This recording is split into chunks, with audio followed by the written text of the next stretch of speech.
how's it going everyone? It's Nagastrike here, and today we're going to bring you a quick part breakdown. Today we're talking about the Seeker pod. So we got Seeker F and we got Seeker G. And I'm just going to go ahead and let a little side-by-side footage play for you right now. So you can kind of see the difference in the explosion here.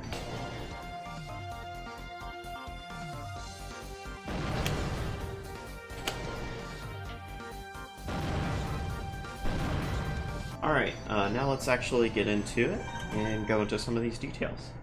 So, first off, there's no difference in the damage and the down meter or anything between the Seeker. Both types function exactly the same, the difference being how the explosion knocks your opponent. The F, let's see, I have a G equipped right now. You see G knocks them like kind of straight up, so it's better for combo tools, I feel like. And then the F kind of like knocks them to the side. So, go ahead and fire this here. You see it travels for quite a while, and then it locks on, and then blows up. So, what happens is, it'll actually travel... Let's get him away. If it doesn't find your opponent, it'll just travel for 4.2 seconds, and then explode. However, after it finds somebody and you see it slows down and locks on right there, it'll explode 2 seconds. It'll take 2 seconds to get to the opponent. So if you fire it and it locks on late into how the duration works, it'll actually not explode on your opponent. And as you can see, it kind of goes really slow when it locks on. So something I never noticed before when playing against the Seekers, it's actually really easy to avoid, because you can see it takes so long to get there. And so it does 29 damage on hit, and if you knock them down, it'll do 15. And then this also does 0.75 down meter, so if I put them in the corner right here, it'll take 4 Seekers to knock them down.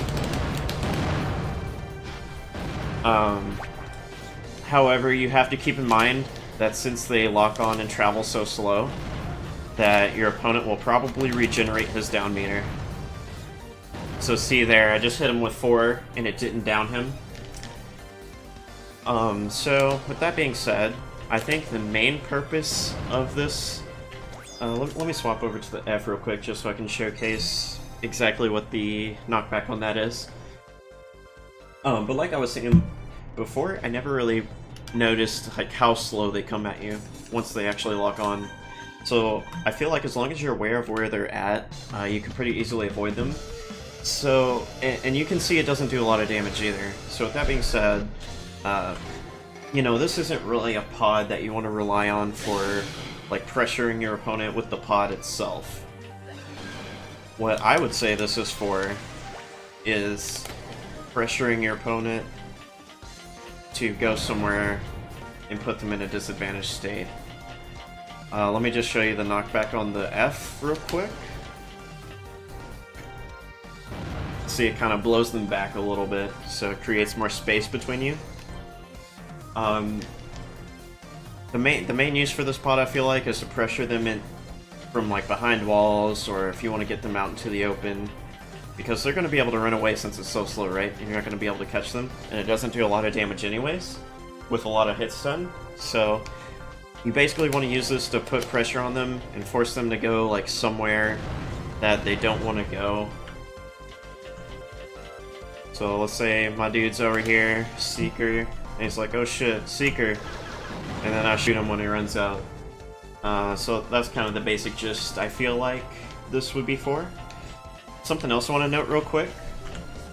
Let's get him to one of the corners with the L wall. Something that you have to be careful with your Seeker is after it locks on, see that right there? It can kind of get stuck on the wall. So just be mindful of where you're placing your Seekers.